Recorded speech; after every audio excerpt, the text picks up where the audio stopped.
We were just talking about doing hard things. So let's talk about sex. Mm-hmm. Sex is a huge part of relationships. Yeah. And one of the really interesting things I want to talk to you about is, if I look at my friendship group, my small friendship group of maybe 6 guys, right? My best friends, I'd say 3 of them are currently having a really, really hard time as it relates to sex with their partner, for a variety of reasons. Reason number 1 that I've heard, my partner doesn't like having sex. We have sex once every 3 months. Reason number 2 I've heard, my partner doesn't like the way that I have sex. On those first 2 points, I'm horrified, surprised that so many people I speak to are struggling in that department with sex. Yeah. And there's not, the conversation around sex is either non-existent or porn influenced. Yeah.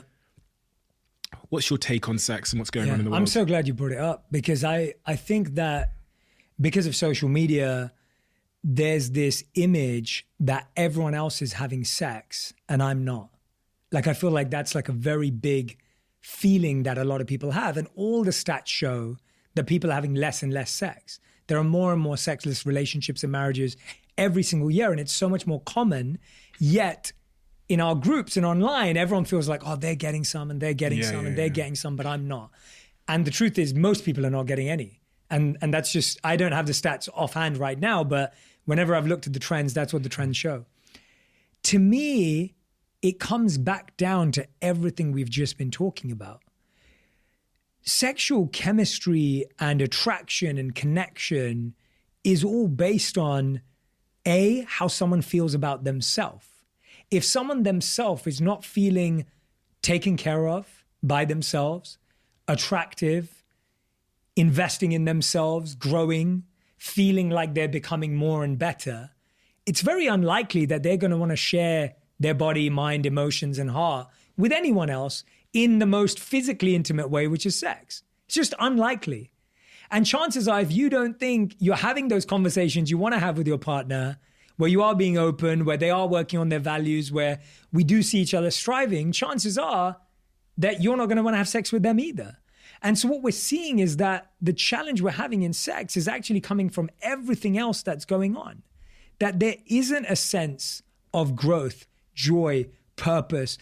Like, great sex is a byproduct of great connection and intimacy. It's not a replacement for or a source of. If I asked everyone who's listening right now, put your hand up if you've had amazing sex but no connection in a relationship, right? Like, that's been real.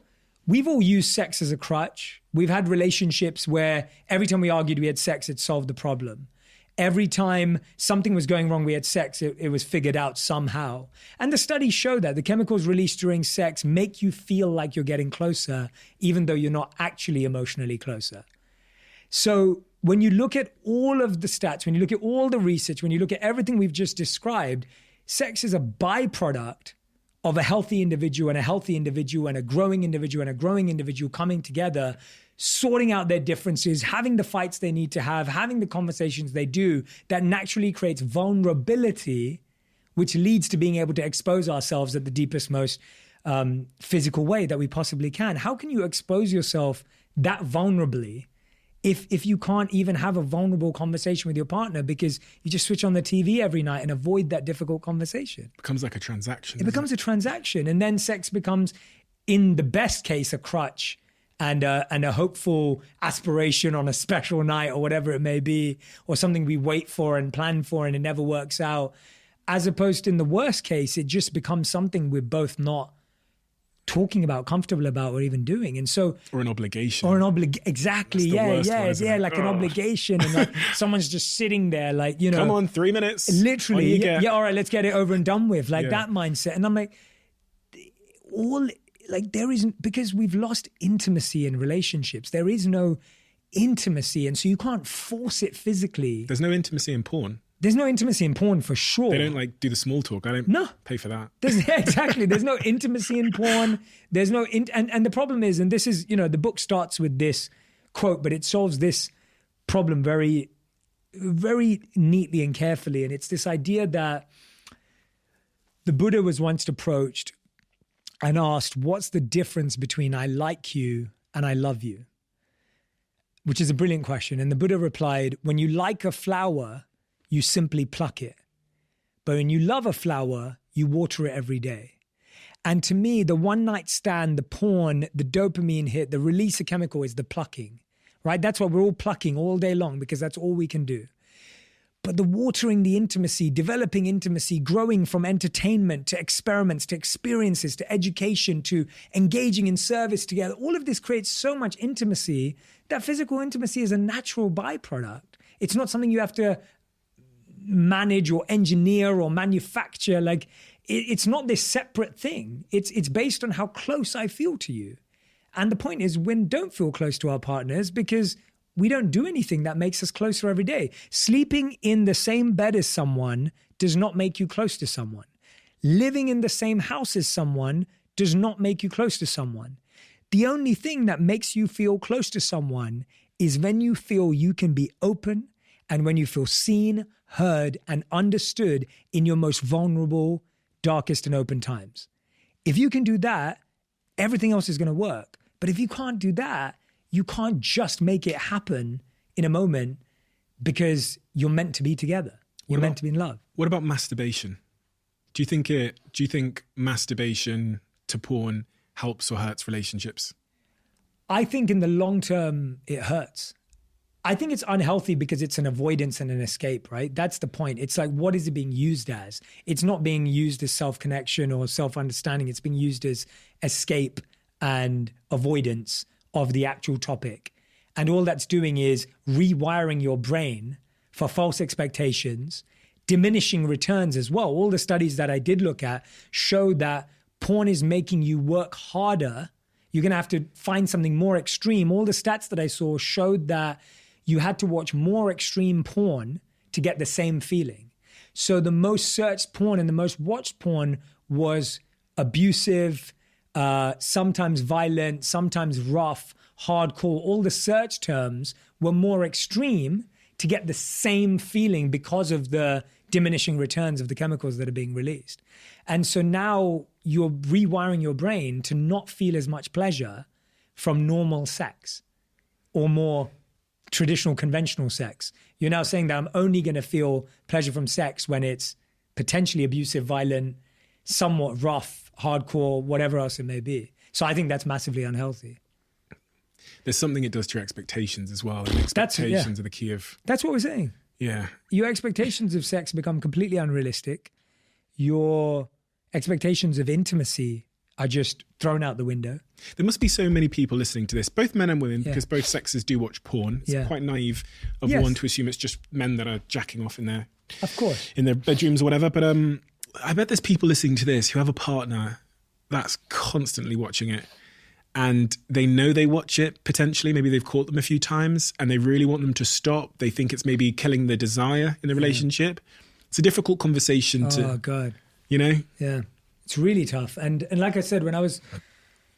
You know, I think it would be interesting to look at this, and I would be fascinated to see whether the people that are watching porn, and I need to talk to more people than I have about it, the people that I know that watch porn, and that's why I'm only speaking from my experience, don't feel good about it.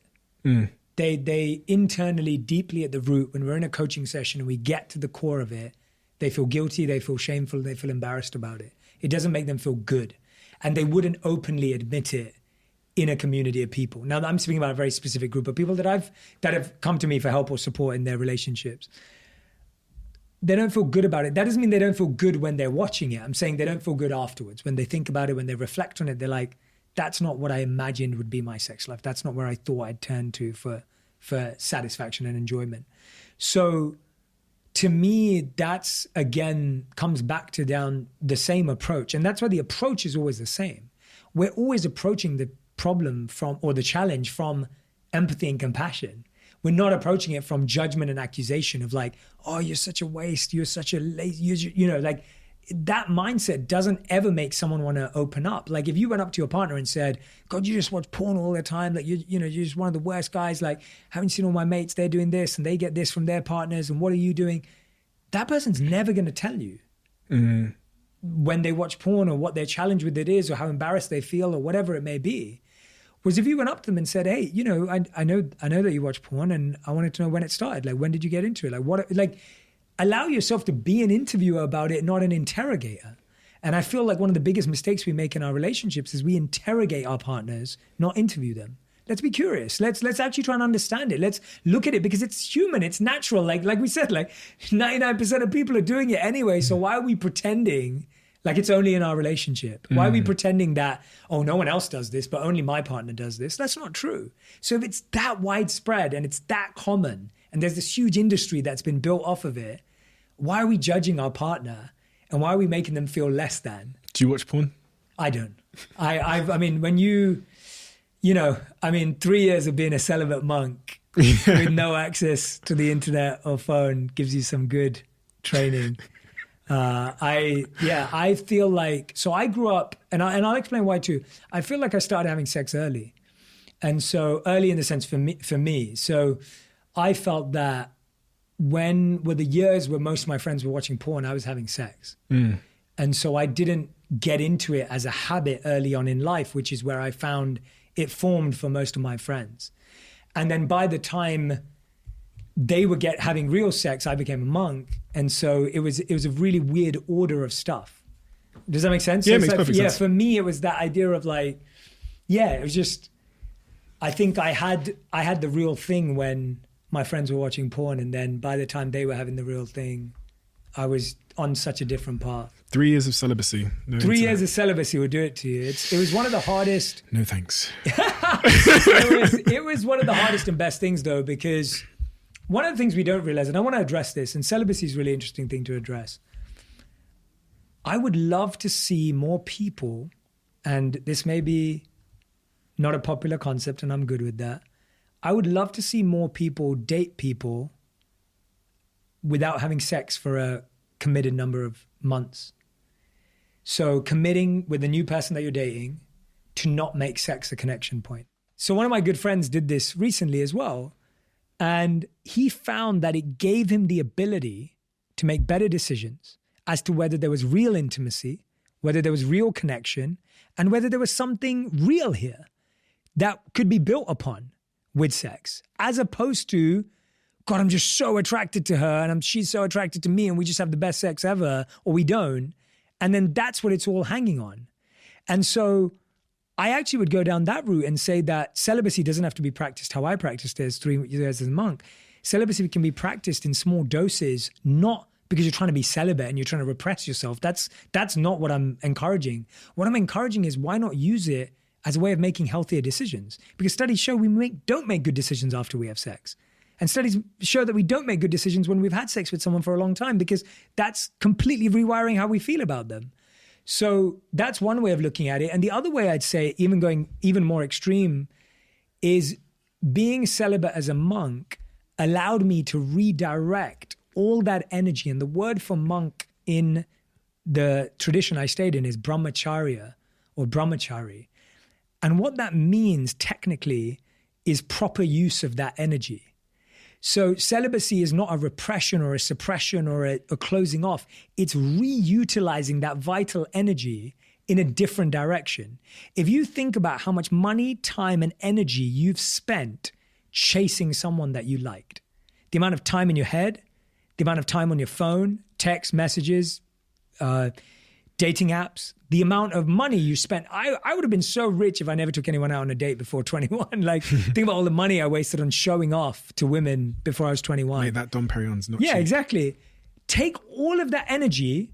Think about what you could achieve creatively if you used all that energy you used to pursue another person, if you use that energy to create, because it's creative energy.